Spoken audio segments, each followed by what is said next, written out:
GM Urdu class में आज मैं अपने प्यारे नाजरीन के लिए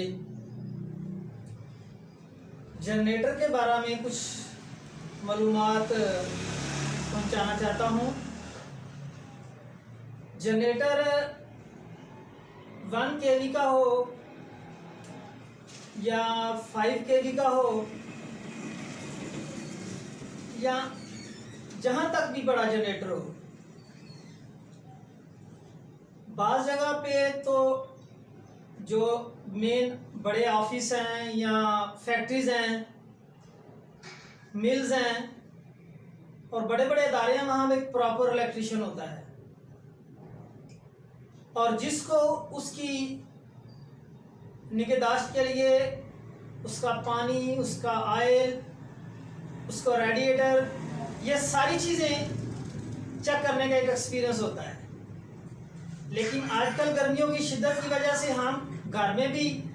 छोटे जनरेटर ले आते हैं और जिस वजह से हमारे उस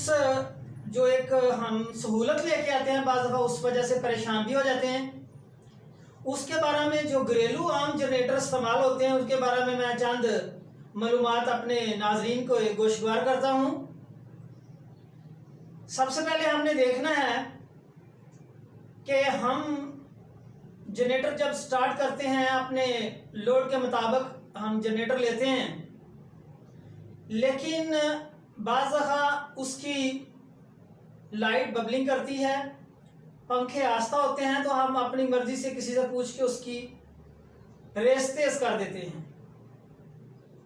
आपने देखा होगा कि जो बड़े जनरेटर हैं या जो इलेक्ट्रिशियन हैं उनको जानते हैं कि एक्सैक्ट एक मीटर लगा होता है जहां से पता चलता है कि इसके वो आरपीएम जो वोल्टेज को स्टेबल करते हैं, वो रेस बढ़ाने से वोल्टेज ज़्यादा आउटपुट करता है, जिस वजह से आपका जो इलेक्ट्रिक के आलात हैं वो हीट अप होने के और जलने का अंदेशा होता है। एक तो आज की वीडियो में ये जनरेटर के सिलसिले में इस ध्यान में रखें कि अपनी मर्जी से जनरेटर की रेस ना तेज करें, क्योंकि रेस तेज करने से लाजमी बात है कि एक्साइड अगर नहीं समझते तो उसके वोल्टेज ज्यादा हो जाएंगे और आपकी चीजें जल्द हीट अप होनी शुरू हो जाएंगी। और इसी सिलसिले में जो मालूमात मैं अपने नाजरीन तक पहुंचाना चाहता हूँ, एक तो उसकी का जनरेटर इंजन ऑयल नहीं आप चेंज करेंगे क्योंकि उसके ऊपर उसने चलना होता है और हाई स्पीड होता है। आम गाड़ियों में या मोटरसाइकिल में तो इंजन ऑयल से बाद दफ़ा हम ज़्यादा इस्तेफादा कर लेते हैं और देर तक चेंज नहीं करते, लेकिन ये हाई स्पीड होता है इसलिए इसका इंजन ऑयल जल्द चेंज करना चाहिए और जो उसकी आवाज़ है उसके मुताबिक चेंज करना चाहिए। और ये देखना चाहिए कि हम जब उसे आउटपुट ले रहे हैं उसके ऊपर जो केबल लगा रहे हैं क्या हमारे लोड के मुताबिक है, और क्या हमारा अगर जनरेटर 5 kV का है तो क्या हमारे घर का लोड इससे ज्यादा तो नहीं है।